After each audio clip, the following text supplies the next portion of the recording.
En los territorios recién conquistados por los cristianos se hacían necesarias nuevas construcciones o adaptar los edificios existentes a las nuevas funciones que se requerían. En este periodo se levantan tres tipos de edificios. Con estos edificios se pretendía habilitar espacios para el culto religioso y también para asistir a los más necesitados.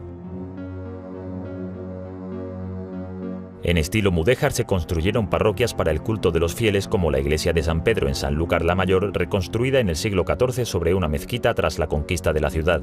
El templo posee 3 naves con cubiertas de madera, portadas en ladrillo y rosetón gótico. También se edificaron conventos en los que vivía una comunidad de religiosos sujetos a unas normas que dictaban la orden a la que pertenecían, como es el caso del monasterio de San Isidoro del Campo, fundado en el siglo XIV y habitado por monjes cistercienses y jerónimos. Los humilladeros, como el de la Cruz del Campo en Sevilla, que es un templete con bóveda sobre trompas con un pilar rematado con una cruz sobre una gradería. La fecha de su construcción no está del todo clara, pero parece que fue erigido en el siglo XIV.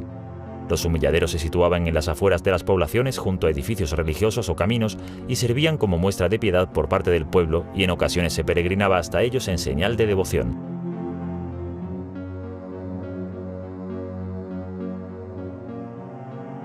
Los hospitales, edificios con una finalidad asistencial y que poseían una estructura arquitectónica similar a un convento, como el actual de la Encarnación en Sevilla, que se fundó como Hospital de Santa Marta en el año 1385 por Cernán Martínez.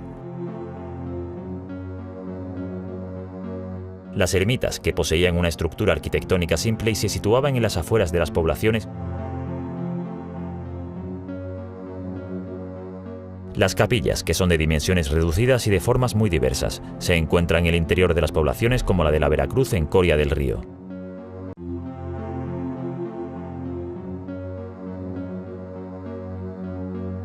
Estos edificios estaban diseñados para controlar el territorio y defender a la población de posibles ataques enemigos. Se levantaron castillos como el de la Luna en Mairena del Alcor, construido aprovechando una torre árabe preexistente tras la conquista cristiana.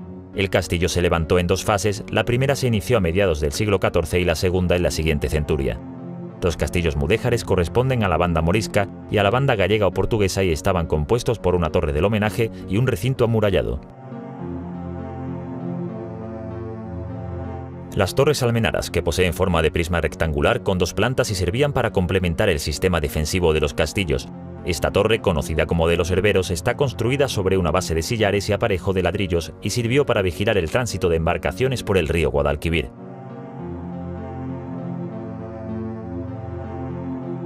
Las torres palacios, que además de poseer una finalidad defensiva, también sirvieron como residencia. En la Algaba se conserva una de estas edificaciones conocida como la Torre de los Guzmanes, construida entre los años 1440 y 1446 en ladrillo, salvo la puerta y las ventanas que se realizaron en piedra.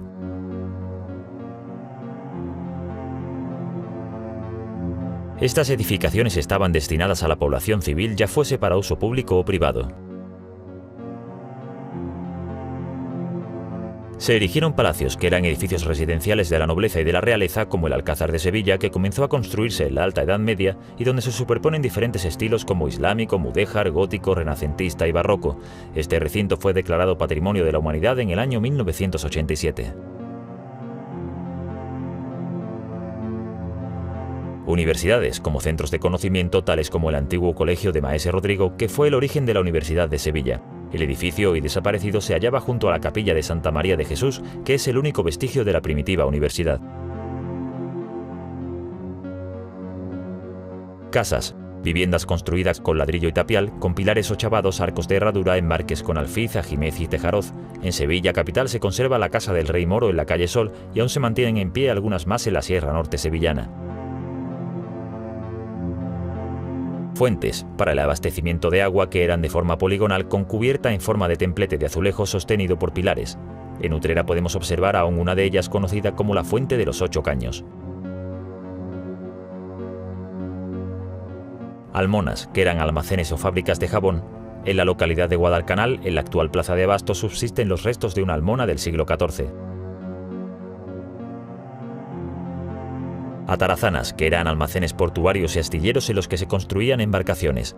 Las atarazanas de Sevilla fueron construidas en el año 1252 por el rey Alfonso X el Sabio. Actualmente este edificio está siendo restaurado y acogerá un centro destinado a la difusión cultural. Molinos, que son edificios situados junto a los ríos para aprovechar la corriente del agua y mediante diferentes mecanismos servían para moler grano o afinar paños.